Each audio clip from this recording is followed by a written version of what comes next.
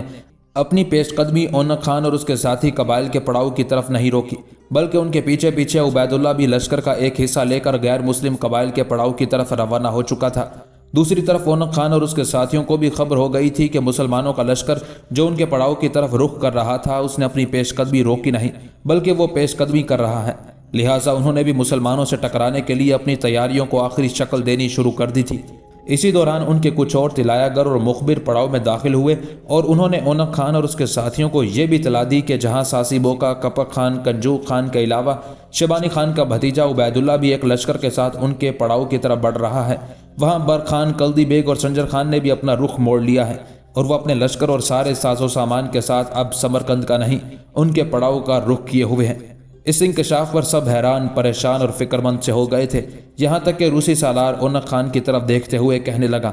میں سمجھتا ہوں کہ مسلمانوں کے ساتھ یہ ہماری آخری آزمائش اور آخری ٹکراؤ ہوگا۔ میں چاہتا ہوں ان پر ایسی زوردار ضرب لگائیں کہ انہیں زیر کر کے ہمیشہ کے لیے ان علاقوں کو ان سے پاک کر دیں۔ دیکھو اونک خان، تمہیں اور تمہارے قبائل کو پہلے ہی برخان اور اس کے ساتھیوں پر عددی فوقیت حاصل ہے، اب ایک لشکر میں لے کر آیا ہوں، اس کے بعد روسی قبائل کی طرف سے اور بہت سے جنگجو بھی ہمارے ساتھ آن شامل ہوئے ہیں، اس بنا پر ہماری طاقت اور قوت میں پہلے سے خوب اضافہ ہوا ہے۔ میں چاہتا ہوں کہ اپنے پڑاؤ سے ملحقہ بالکل سامنے کے میدانوں کو رزم گاہ بنائیں، یہی مسلمانوں سے ٹکرائیں اور ان کی قسمت اور مقدر میں شکست کے داغ اور ذلت آمیز ناکامی کی داستانیں لکھ کر رکھ دیں۔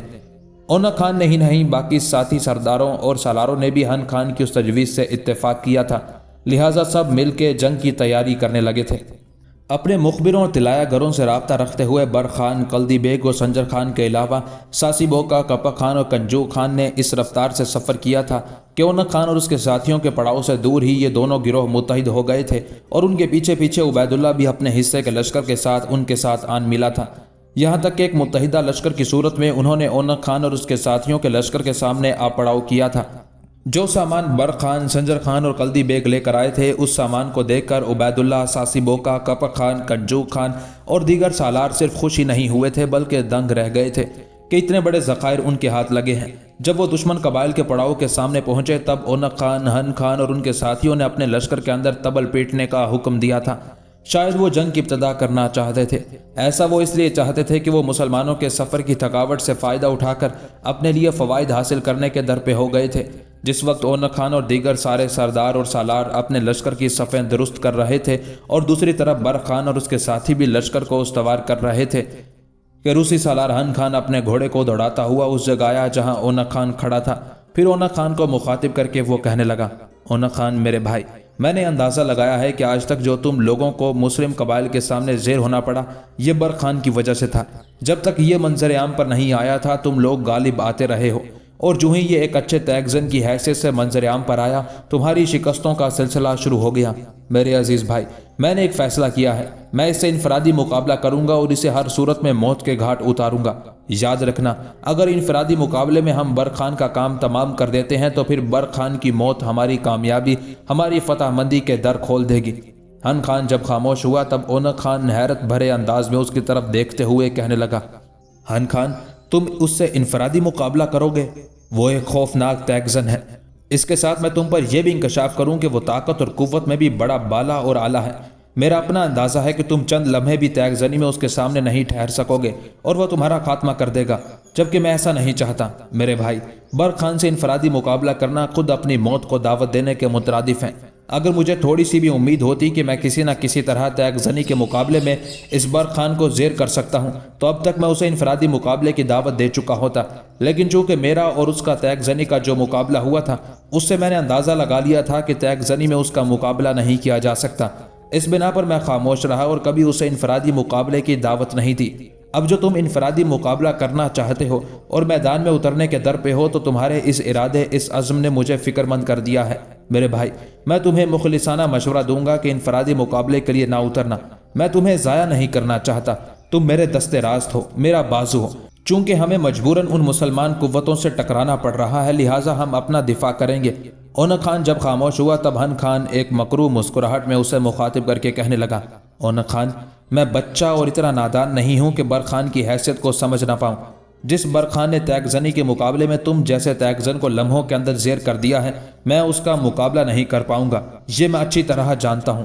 لیکن میں تو اس کی ہلاکت کے در پہ ہوں۔ میں میدان میں نکلنے کے بعد برق خان کا نام لے کر میں اسے انفرادی مقابلے کے لیے للکاروں گا، اپنی تلوار اور ڈھال دونوں فضا میں بلند کروں گا تاکہ برق خان کو یقین ہو جائے کہ میں اس کا تیگزنی کا مقابلہ کرنا چاہتا ہوں۔ لیکن جو ہی وہ میرے نزدیک آئے گا میں اپنے کام کی ابتدا کروں گا۔ تلوار کو گھوڑے کی زین سے بندھے ہوئے میان میں ڈالنے کے بعد وہیں جو میرا لوہے کا نیزہ بندھا ہوگا اس پر اپنی گرفت کروں گا اور ایسا تاک کر اور تول کر برق خان کو ماروں گا کہ میرا نیزہ برق خان کا سینہ چیرتا ہوا نکل جائے گا۔ یاد رکھنا، دونوں لشکروں کے درمیان جب برق خان ایک لاش کی صورت میں اپنے گھوڑے سے گرے گا تو ہمارے لشکریوں کے حوصلے بلند ہو جائیں گے، جبکہ ہمارے مقابلے میں مسلمان لشکری ماند پڑ جائیں گے اور یہی کیفیت ہماری فتح مندی اور کامیابی کا سبب بن جائے گی۔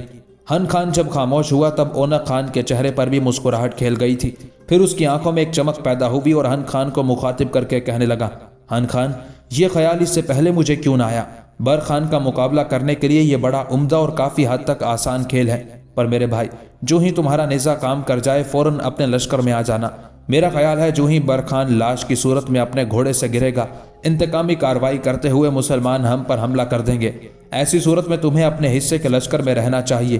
اونق خان کے اس جواب پر ہن خان بھی مطمئن ہو گیا تھا، چنانچہ انہوں نے اپنے لشکر کی ترتیب کو آخری شکل دینا شروع کر دی تھی۔ لشکر کے وسطی حصے میں اونق خان ان گنت کاسک جنگجوؤں کے ساتھ رہا، دائیں جانب روسی سالار ہن خان کو رکھا گیا، بائیں جانب کالمکوں اور مانچو قبائل کے متحدہ لشکری تھے، جبکہ جنگاری قبیلے کے لشکریوں کو پشت پر اپنے پڑاؤ کی حفاظت پر چھوڑا گیا تھا۔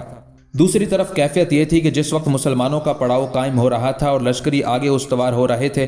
ایک طرف سے سفیان بھاگتی ہوئی برق خان کے پاس آئی اور بے پناہ خوشی اور مسرت کا اظہار کرتے ہوئے کہنے لگی، میں آپ کو روسی علاقوں کی طرف سے آنے والے کاروان کے خلاف کامیابی پر مبارکباد پیش کرتی ہوں۔ جواب میں برق خان مسکرایا اور کہنے لگا، سفیان، یہ میری نہیں تمہاری کامیابی بھی ہے، لہٰذا ان خوشیوں میں جہاں میں شامل ہوں ویسے ہی تم بھی شامل ہو۔ اب تم ایسا کرو، پڑاؤ کے اندر چلی جاؤ، اس لیے کہ جواب میں برق خان کی بات کاٹتے ہوئے سفیان کہنے لگی، ساری لشکر کی لڑکیاں اور عورتیں پڑاؤ سے آگے نکل آئی ہیں، سب نے یہ طے کیا ہے کہ جنگ کے دوران اپنے لشکریوں کی مدد کریں گی، زخمیوں کی دیکھ بھال کریں گی۔ میں اگر طبیب کا کام نہیں کر سکتی تو اپنے کسی پیاسے بھائی کو پانی تو پلا سکتی ہوں۔ سفیان کے اس جواب پر برق خان خوش ہو گیا تھا، کہنے لگا، اچھا، جو ارادہ لشکر کی دوسری عورتوں نے کیا ہے تم بھی کرو۔ اس کے ساتھ ہی اپنے گھوڑے کو ایڑ لگاتا ہوا وہ اپنے لشکر کے اگلے حصے میں آ گیا تھا۔ اس کے بعد سارے ساتھی سرداروں اور عبید اللہ کے ساتھ لشکر کی ترتیب کو آخری شکل دی گئی۔ وسطی حصے میں برق خان اور کلدی بیگ کو رکھا گیا۔ ایسا عبید اللہ کے کہنے پر کیا تھا، اس لیے کہ ان کے مقابلے میں اونق خان وسطی حصے میں رہا تھا اور اس کی اطلاع مسلمان طلایہ گروں نے تھوڑی دیر پہلے کر دی تھی۔ دائیں جانب عبید اللہ خود رہا، جبکہ بائیں جانب تاتاری سالار ساسی بوقا اور بلغاری سردار کپک خان کو رکھا گیا تھا۔ حسب سابق کاسک سردار کنجوک کو اپنے جنگجوؤں کے ساتھ پڑاؤ کی حفاظت پر چھوڑا گیا تھا۔ جب دونوں طرف کے لشکری اپنی صفیں درست کر چکے تو اپنے گھوڑے کو بگاتے ہوئے روسی سالار ہن خان میدان میں اترا۔ دونوں لشکروں کے درمیانی حصے میں آ کر اس نے اپنے گھوڑے کو روکا۔ اپنی تلوار اور ڈھال اس نے خوب بلند کی اور پھر برق خان کا نام لے کر اس نے انفرادی مقابلے کے لیے للکارا تھا۔ ہن خان کی اس پکار پر برق خان انفرادی مقابلے کے لیے نکلا۔ اپنی تدبیر پر عمل کرنے کے لیے ہن خان بالکل تیار تھا۔ چنانچہ برق خان گھوڑا دوڑاتا ہوا جب اس سے کچھ قریب ہوا، تب ہن خان نے اپنے ہاتھ کو نیچے کیا، تلوار کو زین کے ساتھ لٹکتے ہوئے میان میں ڈالا۔ ایک دم اس نے زین کے ساتھ بندھے ہوئے نیزے پر ہاتھ ڈالا، اسے اچکا، تولا اور تاک کر برق خان کو مارا۔ پر لگتا تھا یہ ہن خان کی بدقسمتی ہی تھی، اس لیے کہ برق خان آگے بڑھتے ہوئے ہن خان کی ایک ایک نقل و حرکت کا گہری نگاہوں سے جائزہ لے رہا تھا۔ جو ہی ہن خان نے نیزہ مارا، برق خان سنبھلا، اپنی ڈھال کو حرکت میں لاتے ہوئے نیزے کو مار کر ایک طرف پھینک دیا۔ اس کے بعد برق خان پر گویا جنون اور وحشت سوار ہو گئی۔ اس نے بڑی تیزی سے اپنے گھوڑے کو آگے بڑھایا۔ اب ہن خان کے لیے مصیبت یہ تھی کہ نیزہ مارنے کے بعد اس نے اپنی تلوار میان سے نکالنی تھی تاکہ برق خان کا مقابلہ کر سکے۔ دوسری طرف برق خان بھی سارے معاملے کو سمجھ چکا تھا۔ وہ اس قدر تیزی سے آگے بڑھا کہ ہن خان ابھی میان سے اپنی تلوار بھی نکال نہیں پایا تھا کہ برق خان کی تلوار اس کے سر پر آ کر بلند ہوئی اور جب گری تو گھوڑے کی پیٹھ تک ہن خان کو کاٹتی چلی گئی تھی۔ ہن خان کا خاتمہ کرنے کے بعد برق خان اپنے لشکر میں واپس چلا گیا تھا۔ دوسری طرف یہ موقع اونق خان کے لیے بڑا نازک تھا، چنانچہ ہن خان کے لشکر کی کمانداری ایک دوسرے سالار کو سونپی گئی۔ اس موقع پر ہن خان کی موت کی وجہ سے اونق خان کو یہ خدشہ لاحق ہو گیا تھا کہ ہن خان کے مرنے سے اس کے لشکر کے اندر بددلی پھیل جائے گی، لہٰذا اس نے فی الفور مسلمانوں پر حملہ آور ہو کر اپنے لشکر کو مصروف رکھنے کا فیصلہ کر لیا تھا۔ چنانچہ اونق خان اپنے ساتھی سالاروں اور سرداروں کے ساتھ وقت کے نگار خانوں میں قہرمانیت کی ان گنت شور کرتی لہروں، وحشتوں کے سندیسے سناتی فنا کی اڑتی دھول کی طرح حرکت میں آیا۔ اس کے بعد اپنے پورے لشکر کے ساتھ مسلمانوں پر تپتے موسموں کی تشنگی میں کلفتوں کی سنگباری کی نفرت کی سیرابی، بربادی کی کہانیاں کھڑی کرتی عذاب بھری آشفتگی اور وقت کے قافلوں میں بھاگتے لمحوں کو زخم زخم کرتے کرب کے مناظر کی طرح حملہ آور ہو گیا تھا۔ اپنے سالاروں اپنے لشکریوں کے ساتھ اونق خان کا یہ حملہ بڑا شدید بڑا سخت تھا۔ جوابی کارروائی کرتے ہوئے برق خان اور اس کے ساتھی بھی فتح مندی کا طواف کرتے موت کی بے کراں علامتوں اور ہر شے کو موت کے پیمانوں اور غیر مانوس نقوش میں ڈھال کر سراسیمہ کرتی وحشتوں کی طرح حرکت میں آئے۔ اس کے بعد وہ دشمن کے لشکر پر رگوں میں مرگ کا زہر گھولتے تلاتم اور طغیانی کے جوش مارتے آگ کے بے کراں سلسلوں، فراق اور علم خیزیوں اور بے نصیب اور بے ثمر لمحات کی بساط بچھاتی زہر میں ڈوبی نیزوں کی انیوں، نظر نظر میں تباہی کے پیغام، خوفناک اندھے قہر کا پیغام دیتی نفرت گزیدہ اذیتوں کی طرح حملہ آور ہو گئے تھے۔ دونوں لشکروں کے ٹکرانے سے چار سو موت کی امڑتی بپھرتی لہریں ذرے ذرے کو خون میں نہلانے لگی تھی۔ بڑے بڑے جمع مد رزق سے خالی کاسہ گدا اور خون سے احوال لکھتی شام کی طرح اپنی جانوں اپنی روحوں سے ہاتھ دھونے لگے تھے۔ سلگتے چہروں پر کرب نمایاں ہونے لگا تھا۔ قضا کی تنگ گہری کھائیاں بڑے بڑے تیگ زنوں کو نگلنے لگی تھی۔ نفرت کی آتش فشانی قضا کی گونجوں کے ساتھ قدم قدم پر زندگی کی علم خیزیاں اور مقدر کی پت جھڑ قائم کرنے لگی تھی۔ برق خان اور اس کے ساتھیوں کا یہ حملہ ایسا ہی تھا جیسے انہوں نے رزم گاہ کی مسافتوں کے اندر دشمن کی نظر نظر میں موت کے سیراب اور نفس نفس میں قہرمانیت کھڑی کرنے کا عہد کر لیا ہو۔ چنانچہ اپنے شدید حملوں کے باعث انہوں نے دشمنوں کی روحوں میں نفرت کی سلگاہٹ اور دلوں کے دروازوں پر دستک دیتی فطرت کی فسوں خیزیوں کی طرح ضربے لگاتے ہوئے اپنی کامیابی اور اپنے درمیان فاصلوں کو بڑی تیزی سے سمیٹنا شروع کر دیا تھا۔ اونق خان اور اس کے ساتھیوں نے اپنی طرف سے پوری کوشش کی کہ اس جنگ میں غالب رہ کر مسلمانوں کے ساتھ اپنے معاملات کو آخری شکل دیں، لیکن انہیں ناکامی ہوئی۔ مسلمانوں کے تیز حملوں کے سامنے ان کی حالت بڑی تیزی سے جدائی کے راستوں، فرقت کے موسموں کی اذیتوں، تیرگی اور جدائی کے علم ناکیوں سے بھی ابتر ہونا شروع ہو گئی تھی۔ تھوڑی دیر کی مزید جنگ کے بعد اونق خان اور اس کے سارے ساتھی سرداروں اور سالاروں نے جب دیکھا کہ مسلمان تو ان کے لشکر کی تعداد بڑی تیزی سے کم کرتے جا رہے ہیں، تب انہوں نے اپنی شکست قبول کی اور بھاگ کھڑے ہوئے۔ برق خان نے اپنے ساتھیوں کے ساتھ دور تک بھاگتے دشمن کا مقابلہ کیا اور اس تعاقب کے دوران بھی اونق خان اور اس کے ساتھیوں کی طاقت اور قوت کو